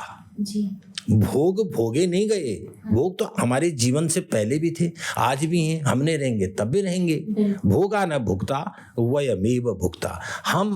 हमारा जीवन भोगा गया, हमारा जीवन बचपन, जवानी और बड़ी जवानी और बुढ़ापे की ओर अग्रसर हो रहा है, और भी आगे बूढ़े हो जाएंगे और एक दिन संसार से विदा भी हो जाएंगे।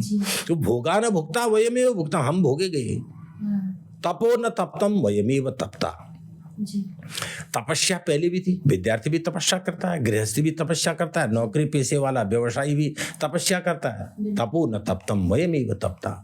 वो पहले भी थी, पहले भी लोगों ने मेहनत की, चाहे वो राजनीति के क्षेत्र में हो, चाहे वो आध्यात्म के क्षेत्र में हो, चाहे वो व्यवसाय के क्षेत्र में हो, चाहे वो शिक्षा के किसी भी क्षेत्र में हो, मेहनत तो पहले से ही रही है ना, शब्द ही पहले से रहा है।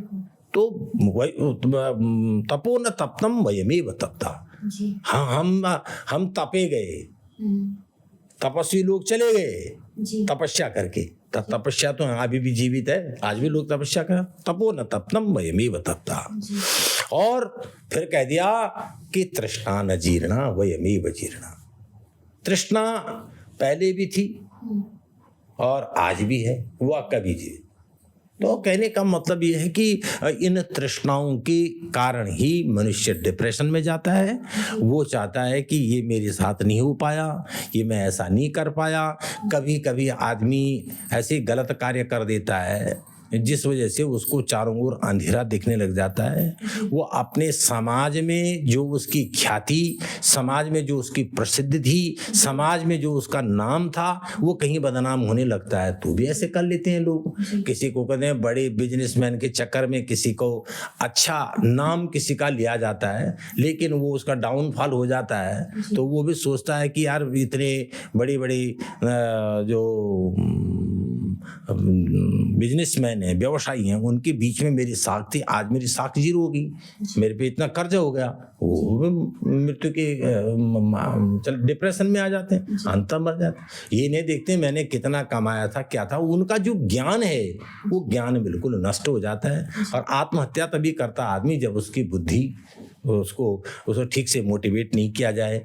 इसीलिए कहते हैं आप आध्यात्म की ओर बढ़िए, आप मेडिटेशन कीजिए, अपने दैनिक जो आपकी दिनचर्या है उसका एक शेड्यूल बनाइए, उसके अनुरूप चलिए। जैसे हमारे धर्मशास्त्रों ने, हमारे जो पूज्य हमारे पूर्वजों ने, हमारी भारतीय संस्कृति ने जो मार्ग बताया, कब उठना चाहिए, कब क्या करना चाहिए, क्या करना चाहिए, कब क्या है कैसा है, उसके अनुरूप हम चलते हैं तो हमारा जीवन सुचारू रूप से।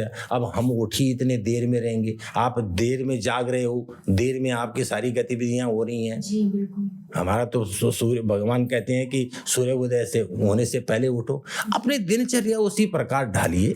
तो ये हमारे शास्त्रों के अनुसार हमारी जो प्रारब्ध भी हम बदल सकते हैं, हमारे जीवन की भी ये सारी घटनाएं बदल सकती हैं, हमारे भाग्य से कर्म की परिभाषा भी बदल जाएगी। बिल्कुल बिल्कुल।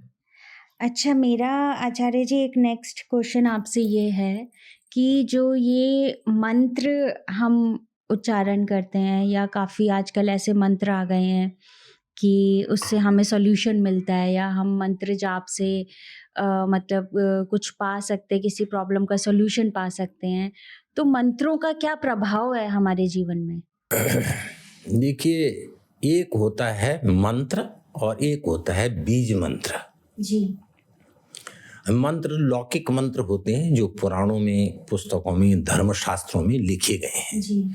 और कुछ ऐसा होता है कि उसका बहुत सारे मंत्रों का एक बीज मंत्र, एक छोटा सा, उसका जाप करने से, उसका जप करने से हमारी आध्यात्मिक चेतना भी जागती है। जी।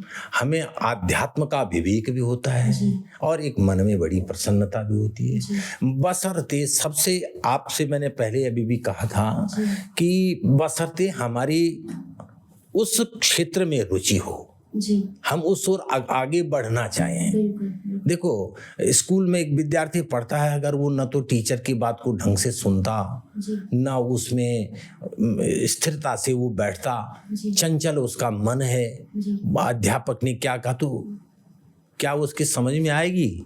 वो मैथ्स का फार्मूला बता रहा है आपको, साइंस का फार्मूला बता रहा है, फिजिक्स का, आपको कोई संस्कृत के श्लोक की व्याख्या सुना रहा है, हिंदी की कोई अच्छी सी कविता जो ज्ञानवर्धनी है उसे सुना रहा है, लेकिन उसकी रुचि है ही नहीं। जी। तो क्या वो कुछ वो सीख पाए, कुछ पा पाएगा?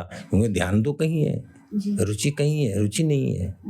तो सबसे पहले तो इसी प्रकार की रुचि बनानी पड़ेगी और उस हिसाब से हमें चलना पड़ेगा। आप अपना प्रश्न फिर दोहराइए, क्या कहा था? जी, मैं कह रही थी ये जो मंत्र हैं इनका मतलब क्या देखिए मंत्र, जैसे आपने बीज मंत्र, मंत्र का प्रभाव है, मंत्रों के अर्थ हैं जी और मंत्र का प्रभाव बहुत होता है। जी जो अब आपने देखा होगा कि गायत्री मंत्र, जी तो गायत्री मंत्र का जो शास्त्रोक्त महत्व है वो थोड़ा सा मैं प्रकाश डालना चाहूँगा। जी गायत्री मंत्र को कहते हैं, अब देखो कितना लोग बड़े शौक से बता रहे हैं, देखो जी ये मेरा बेटा है, ये मेरी बेटी है, ये मेरा पोता है, ये दोता है, जो भी लोग कहते हैं। और इसको तो फटाफट आए, हम कहीं जाते हैं लोगों कैसे आध्यात्मिकवादी लोगों के यहाँ, तो वो क्या कहते हैं कि उनको हम आज बेटा चल सुनाओ गायत्री मंत्र सुनाओ भूर्भुवः स्वः। जी आप देखिए ऐसे लोगों को ज्ञान नहीं होता जब तक, तो गायत्री मंत्र की जो गायत्री मंत्र में लिखा है कि गायत्री मंत्र को तो हमारे ओंठ भी नहीं हिलने चाहिए। जी ओ हाँ हाँ, हमारी जिह्वा तक नहीं हिलनी चाहिए। गायत्री मंत्र का तो मन ही मन विचार किया जाता है, ना तो जीभ हिले ना हमारे ओंठ हिले। जी ये पौराणिक है। ये गायत्री मंत्र की व्याख्या में, गायत्री मंत्र की महत्व में जो हमने पढ़ा है उसमें लिखा है। जी अब लोग कहते हैं, अब वो गा करके बता रहे हैं बड़े बड़े मंचों से, वो भूर्भुवः स्वः हो रहा है, इतने गायत्री मंत्र की वो हो रही है। शास्त्रोक्त नहीं ऐसा करना चाहिए। उन लोगों को ज्ञान नहीं है इस बात का कि गायत्री मंत्र का किस प्रकार क्या होना चाहिए। लेकिन हम जो बोला जा रहा है गायत्री मंत्र, अब किसी ने बोला है तो हमें, अब हम लोगों के घर में पूरे दिन भर चल रहा होता है। जी अब सुनने में, जब किसी ने वीडियो बनाई दी, किसी ने कैसेट बनाई दिया, तो हमें सुनने में कोई आपत्ति नहीं है, हम सुनते रहते हैं, हमें अच्छा लगता है। मंत्रों का बड़ा महत्व है और गायत्री मंत्र से बड़ी आत्म शांति मिलती है। आपके पास आपके दुख दूर होते हैं, आपके पास किसी चीज का अभाव है वो अभाव दूर होता है। आपको उसका जो अभाव है वो खटकता नहीं है कि मेरे पास ये चीज नहीं है, जी मैं ये तो बड़ा, नहीं तो कोई चीज न होने से बड़ा असंतोष होता है, बड़ा ऐसा लगता है कि ये चीज मेरे पास नहीं है। और बड़ी बड़ी चीजों का तो कोई लिमिट ही नहीं है, कोई सीमा ही नहीं है। वैसे ही मृत्युंजय महामंत्र है। जी अब किसी को भी किसी प्रकार का कष्ट आता है तो मृत्युंजय महामंत्र की जो पुस्तकें हैं, जी शिव पुराण की जो पुस्तकें हैं, महारुद्र की मृत्युंजय, जो महामृत्युंजय मंत्र का जो टॉपिक है अपने आप में पूरा चैप्टर है, उससे तत्संबंधी जो बुक्स हैं या ऐसी हमारी जो पुस्तकें हैं, उनमें मृत्युंजय मंत्र का बड़ा महत्व बताया गया है। इसके पीछे पौराणिक कथानक हैं, कहानियां हैं, और जिन्होंने कि अंततः मृत्यु के गाल में गए हुए जीव को वापस लौटा दिया। तो हम तो उन पुराणों और जो उन कथानक जो हमारे धर्मशास्त्रों में लिखे गए हैं, वेद व्यास जी ने लिखे, न कि आज के किसी व्यक्ति विशेष ने लिखे हों। मैं 5000 और इससे पहले की बातें, 5000 वर्ष और इससे पहले की बात बता रहा हूँ। जिन लोगों ने इन बातों को लिखा, उन लोगों ने किसी न किसी माध्यम से लिखा, और आज भी कई लोग देखते हैं इस बार, अगर उस महामृत्युंजय के मंत्र जाप से लोगों को लाभ नहीं होता तो लोग उसको दूध की मक्खी की तरह अलग कर देते हैं। पर लेकिन वो परंपरा अनेकों युगों से चली आ रही है कि जीवन में कोई कष्ट है, किसी में कोई बाधाएं हैं, तो छोटी मोटी बाधाएं, दुख तकलीफ, महामृत्युंजय भगवान की इच्छा के बिना तो पत्ता भी नहीं हिलता। आपने कहा ना, भगवान अपने नियम, कहते हैं भगवान अपने नियम को बदलने की शक्ति भी स्वयं ही रखते हैं। अब इसमें अब थोड़ा अधिक समय हो जाएगा आपका, नहीं तो मैं उसको एक कहानी के माध्यम से आपको ना, फिर भी मैं संक्षिप्त रूप में अपनी बात को खत्म करूंगा। कि संक्षिप्त रूप में मैं आपको बताऊं कि मार्कंडेय नाम के ऋषि थे, आपने सुना होगा।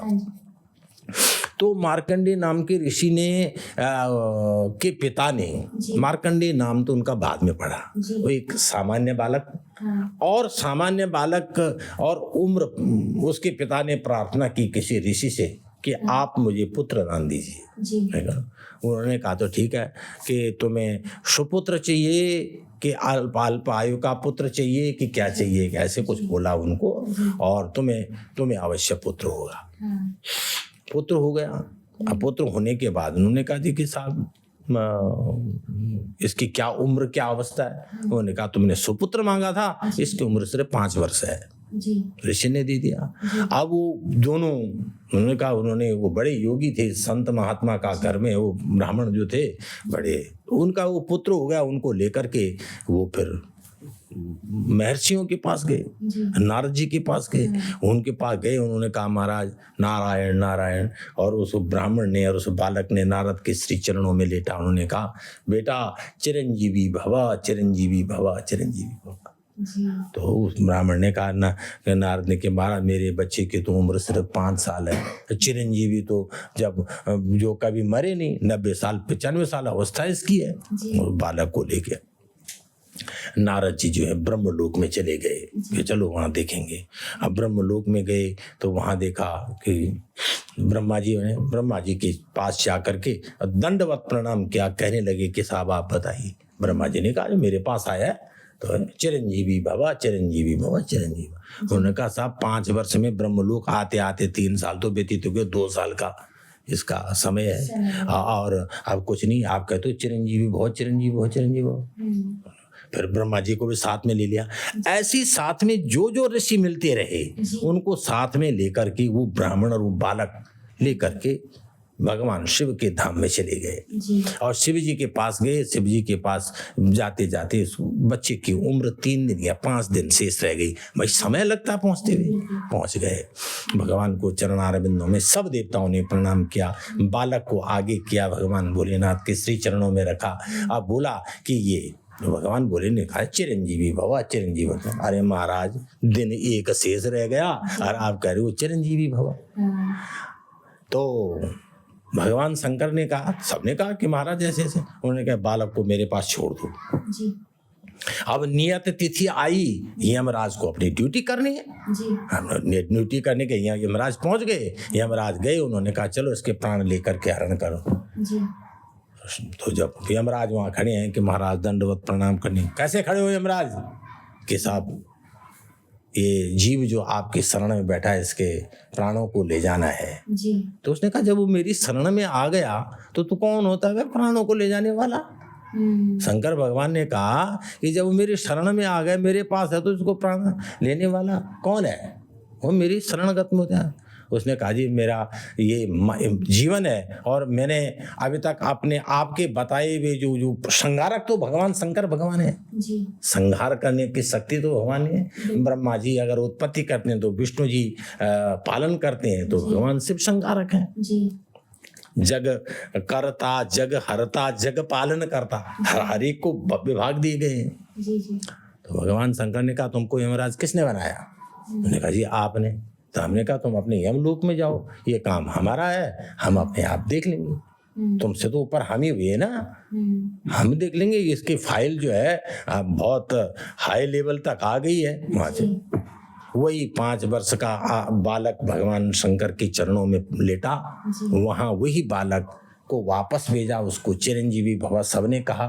और वही देखो 7 चिरंजीवी हैं जो हमें कौन है वे?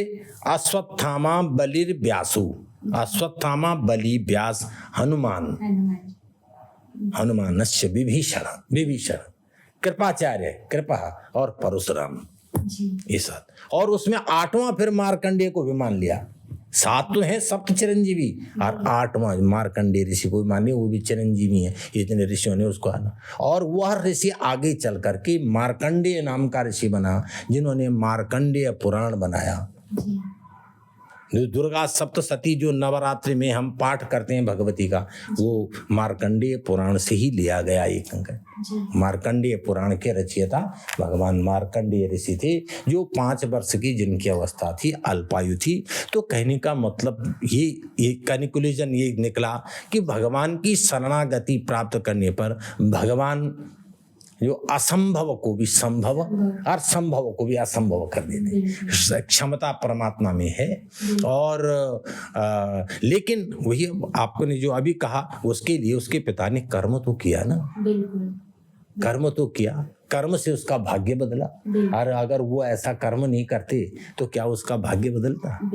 तो इस तरीके से जैसे आपने आप सुना कि श्री कृष्ण के उपदेश से अर्जुन का जो मन बदला जी, तो महाभारत शांत हुआ और पांडव विजयी बने, पुनः उनको अपना राज्य शासन मिला। जी, नहीं तो कौरवों ने तो कभी कोर कसर नहीं छोड़ी थी।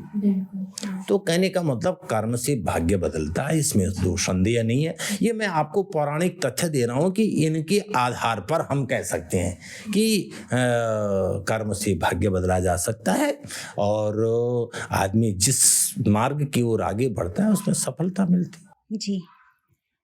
ये लास्ट क्वेश्चन है आचार्य जी मेरा आपसे कि ऐसा कौन सा एक कॉमन बीज मंत्र है जो हर कोई मतलब डे टू डे में जप सकता है और उसको उसका फल मिल सकता है? देखिए ऐसा है कि भगवान के अपने आप में 24 अवतार हैं जी, और इन 24 अवतारों में भी बीच बीच में भगवान ने बहुत से अवतार ले लिए। जी, तो हर एक अवतार की अपनी महिमा है जी, और हर एक अवतार का जो भगवान का जो उसकी जो ख्याति प्रभा जो उसमें लिखा गया उसकी महिमा है। जी, परब्रह्म तो एक ही है। जी, परब्रह्म जो भगवान के 24 अवतार हुए हैं, जी, वे 24 अवतार भगवान विष्णु के हैं। चाहे वो राम के रूप में, चाहे कृष्ण के रूप में। सबसे पहला अवतार भगवान ने बराह का अवतार लिया, जी, ठीक है, और बलराम के रूप में। ये भगवान के 24 अवतार हैं। मैं उनकी व्याख्या करूंगा तो लंबी हो जाएगी एक्सप्लेनेशन, पर अब वो कहते हैं कि साहब परम तत्व तो कृष्ण ही है। सीधी सी बात है, कृष्णात् परम किमपि तत्त्वम हम न जाने। परम तत्व भगवान श्री कृष्ण है और भगवान राम और कृष्ण एक ही चीज है। उनका अवतार हुआ, अवतरण है। और तो रामात नास्ति परायणम परतरम रामस्य दास, उसमें हम राम से बड़ा कोई परम तत्व नहीं है। ठीक, मैं श्लोक के माध्यम से और पुराण में लिखी हुई बातों के माध्यम से आपसे ये बात कि कृष्णात् परम किमपि तत्व, कृष्ण से बढ़कर कोई तत्व ही नहीं है। रामात नास्ति परायणम परतरम रामस्य दास, उसमें हम श्लोकों में लिखा है। राम से बढ़कर कोई परम तत्व नहीं, कृष्ण से बढ़कर कोई परम तत्व नहीं, दोनों एक है। वे भगवान श्री कृष्ण जो है त्रेता युग में हुए, उन्हें भगवान राम त्रेता युग में हुए, कृष्ण जो है द्वापर युग में हुए, और राम ये रूप एक ही है। तो मैं ये कहता हूँ विभिन्न देवी देवताओं की बहुत सी हमने व्याख्या की और बहुत सी है। तो भगवान जो विष्णु स्वरूप हैं, भगवान जो कृष्ण है, भगवान जो राम है, इनके प्रति ही समर्पण और इनके जो रूप। अब आदमी कुछ न जब करके, मैंने आपको अभी भी कहा, पहले भी कहा था, एक अभी भी तो कुछ देर पहले, भगवान का जो कोई भी नाम है वो कोई छोटा नहीं है, कोई बड़ा नहीं है। कोई नाम न तो छोटा है न बड़ा है। आप किसी नाम को जप लें, किसी नाम को अवधारणा अपने मन में रख दें, और अगर आप देखो, आप जो ये पौराणिक बातें कि जैसे हरे मंत्र होता था, हरे राम राम राम हरे हरे, हरे कृष्ण कृष्ण कृष्ण हरे हरे, है ना। तो ऐसे था। अब इसको ये मंत्र था तो लोग ऐसे जपते थे, तो मंत्र को मंत्र के हिसाब से जपना चाहिए। अब लोगों ने उसका कीर्तन बना लिया। तो कीर्तन बना लिया, तो मैंने एक जगह पढ़ा कि कीर्तन बना लिया तो कीर्तन इसके उल्टा जपना चाहिए।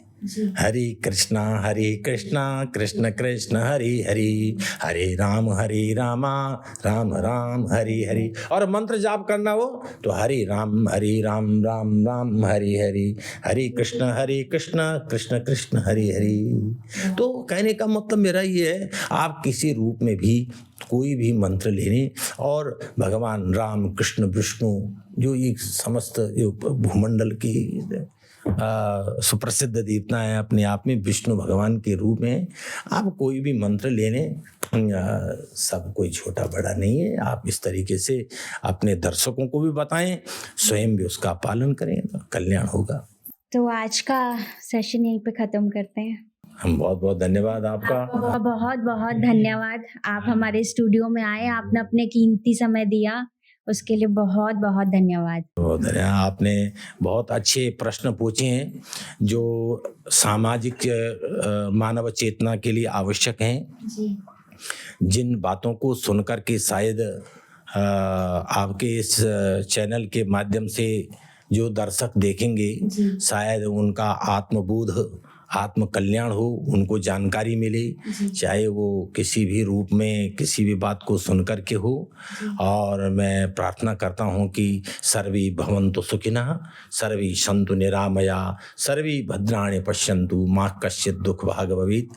सब सुखी रहें, सब आनंदित रहें, सबका कल्याण हो, सब प्रसन्नचित होकर के परमात्मा के प्रति, हर एक के परमात्मा में आपकी भक्ति जगे और सब सुखी रहें, आनंदित हों। बहुत बहुत धन्यवाद। धन्यवाद। अगर आपको आज की वीडियो पसंद आई हो तो प्लीज़ इसे लाइक, शेयर, सब्सक्राइब करना ना भूलें और ऐसे इन्फॉर्मेटिव पॉडकास्ट को देखने के लिए बेल आइकन को प्रेस ज़रूर करें। और ऐसे इन्फॉर्मेटिव पॉडकास्ट को देखने